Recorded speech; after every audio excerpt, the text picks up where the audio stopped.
माननीय श्री भीमबहादुर रावल, समय 6 मिनेट। यसपछि माननीय श्री प्रकाशमान सिंह।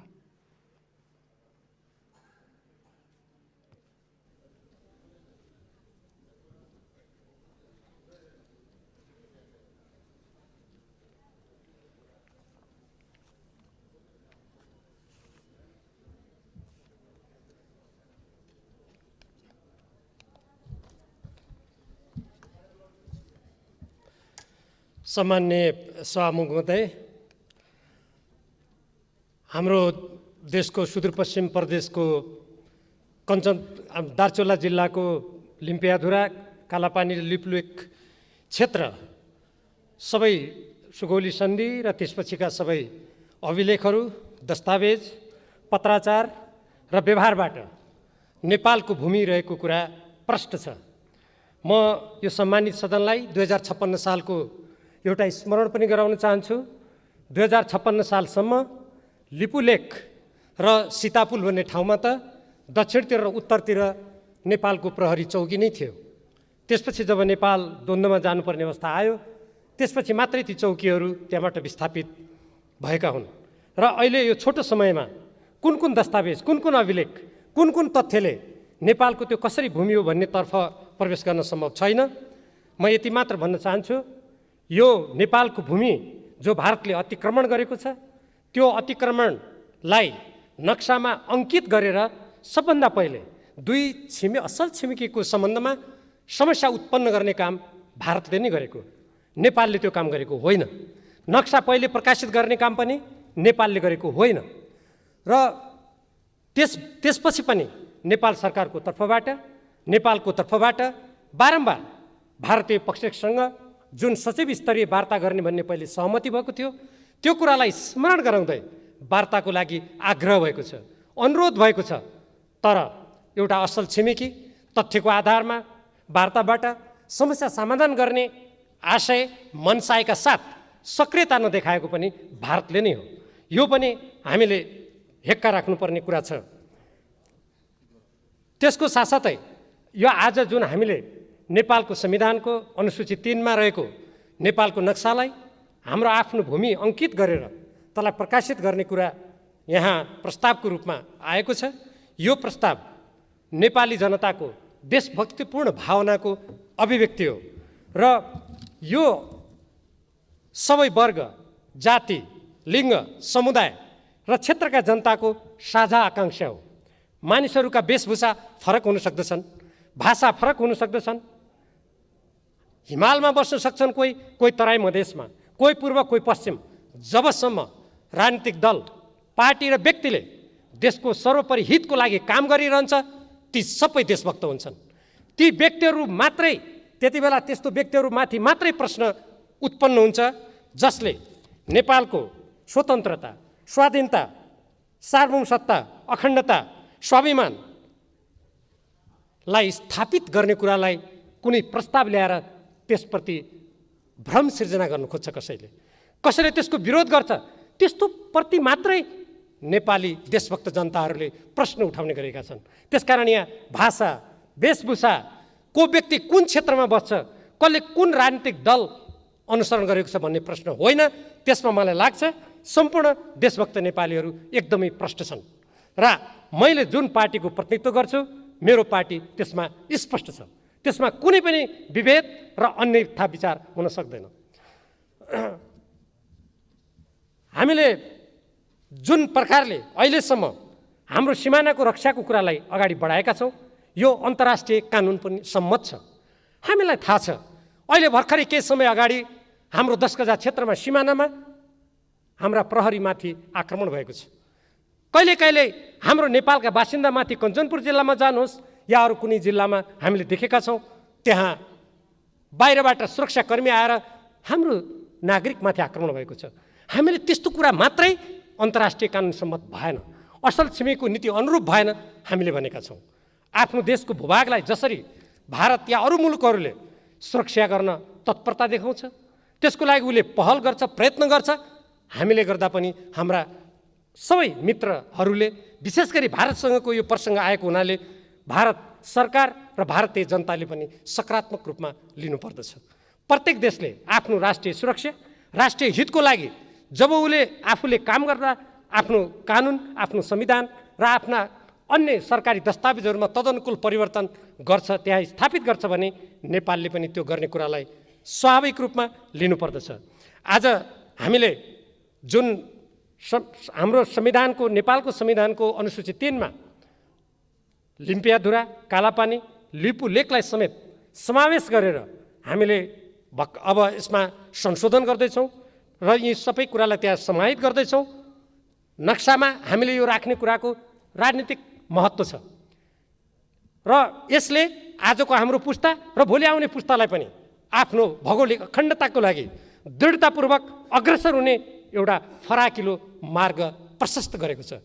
यसको लागि म नेपाल कम्युनिस्ट पार्टी, जसको म जुन पार्टीको म प्रतिनिधित्व गर्दछु र त्यो पार्टीले नेतृत्व गरेको सरकार, म दुईटैलाई हार्दिक धन्यवाद दिन चाहन्छु। हामीले निरन्तर नेपालको सार्वभौमसत्ता, स्वतन्त्र अखण्डताको रक्षाको लागि नेपाली जनताले उठाएको आवाजलाई हामीले स्वागत गरेका छौँ। हामीले हाम्रो पार्टीको तर्फबाट, त्यो पार्टीले नेतृत्व गरेको सरकारको तर्फबाट हामीले धन्यवाद दिएका छौँ। आज जसरी सबै राजनीतिक दलहरूको तर्फबाट हाम्रो भौगोलिक अखण्डताको रक्षाको लागि एक आवाज अभिव्यक्त भएको छ, यो हाम्रो राष्ट्रिय आवाज हो र यो राष्ट्रिय आवाजप्रति म व्यक्तिगत रूपमा पनि गौरव महसुस गर्दछु। मलाई लाग्दछ आज देशभरिका प्रत्येक देशभक्त नेपालीहरू गौरवान्वित भएको हुनुपर्दछ। तर हाम्रो अगाडि चुनौती पनि छन्। हामीले नक्सामा हाम्रो भूभागलाई अङ्कित त गऱ्यौँ, तर त्यसलाई हामीले व्यवहारिक रूपमा प्राप्त गर्नको लागि त्यहाँ हाम्रो प्रशासनिक सबै गतिविधिहरू अगाडि बढाउनको लागि त्यहाँ रहेका भारतीय फौजलाई तुरुन्तै फिर्ता पठाउनको लागि हामीले आगामी दिनमा कूटनीतिक कुशलता, पहल कदमी, राष्ट्रिय एकताका साथ अगाडि बढ्नुपर्नेछ। हामीले यस सन्दर्भमा हाम्रा अन्तर्राष्ट्रिय मित्रहरू, अन्तर्राष्ट्रिय सङ्घ संस्थाहरू सबैसँग हाम्रो देशको भावना, हाम्रो राष्ट्रको अखण्डताको लागि हामीले कुन तथ्यको आधारमा, कुन प्रमाणको आधारमा, कुन अभिलेखको आधारमा यी पाइला चालेका छौँ भन्ने कुरालाई बुझाउने गरी, प्रष्ट पार्ने गरी हामीले पाइला पनि चाल्नु पर्दछ। मलाई विश्वास छ नेपाल कम्युनिस्ट पार्टीले नेतृत्व गरेको सरकारले त्यो दिशातर्फ प्रभावकारी पाइला चाल्नेछ। निसन्देह नै त्यो सरकारको पछाडि आम देशभक्त नेपाली जनताहरूको सहयोग, साथ र समर्थन रहनेछ। यही सहयोग, साथ र समर्थनको बलमा हामी अगाडि बढ्नेछौँ। कोही मान्छेहरू भन्छन् हामी सानो देश छौँ, ठुल्ठुला शक्ति देशहरू छन्, के भय, डर त त्रास त उत्पन्न हुँदैन? हामीभन्दा धेरै भूगोलको दृष्टिकोणले, जनसङ्ख्याको दृष्टिकोणले साना देशहरूले कूटनीतिक दृष्टिकोणबाट, सुरक्षाको दृष्टिकोणबाट र अन्तर्राष्ट्रिय क्षेत्रमा काम गर्ने दृष्टिकोणबाट आफ्नो सार्वभौमसत्ताको रक्षा मात्र होइन, ठुला ठुला शक्तिशाली मुलुकहरूलाई घुँडा टेकाएको पनि विश्व इतिहास छ। यसको अर्थ मैले हामी कसैलाई घुँडा टेकाउन जाउँ भनेको होइन। आफ्नो मातृभूमिको रक्षाको लागि जसरी यो सम्मानित सदनमा हाम्रो सम्पूर्ण नेपाली जनताको देशभक्तिपूर्ण आवाज एक स्वर, एक शक्ति भएर यहाँ प्रतिबिम्बित भएको छ, आगामी दिनमा पनि यही विश्वासका साथ चाहे टेबलमा वार्ता गर्दा होस्, चाहे हामीले भोलि व्यवहारमा त्यो ठाउँमा काम गर्दा होस्, अगाडि बढ्नुपर्छ र त्यो आत्मविश्वास र त्यो तथ्य अभिलेखको आधारमा अगाडि बढ्ने हाम्रो कामले निसन्देह नै हाम्रो अतिक्रमणमा परेको हाम्रो मातृभूमिको हिस्सालाई हामी पूर्ण रूपमा आफ्नो सार्वभौम सत्तालाई व्यावहारिक रूपमा ल्याइ छोड्नेछौँ। यस प्रसङ्गमा हामीले हाम्रो सम्पूर्ण सिमानालाई सुरक्षा गर्नेतर्फ पनि सोच्नुपर्छ। सुस्ताको प्रसङ्ग छ, इलामको सन्दकपुरमा जानुहोस् त्यसको प्रसङ्ग छ, कञ्चनपुरको प्यारातालमा जानुहोस् त्यसको प्रसङ्ग छ, अनेकौँ प्रसङ्गहरू छन्। यहाँ सबै कुराहरू अहिले उल्लेख गर्न सम्भव छैन। यो यस्तो उपयुक्त बेला हो जहाँ हाम्रो भौगोलिक अखण्डताको रक्षाको राष्ट्रिय चेतना जागृत भएको छ। हामी एकमत भएका छौँ।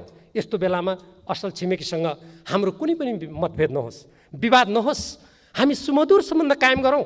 हामी उचाइमा सम्बन्ध गयो, विशाल भयो भन्छौँ, त्यो व्यवहारमा प्रमाणित हुनुपर्दछ।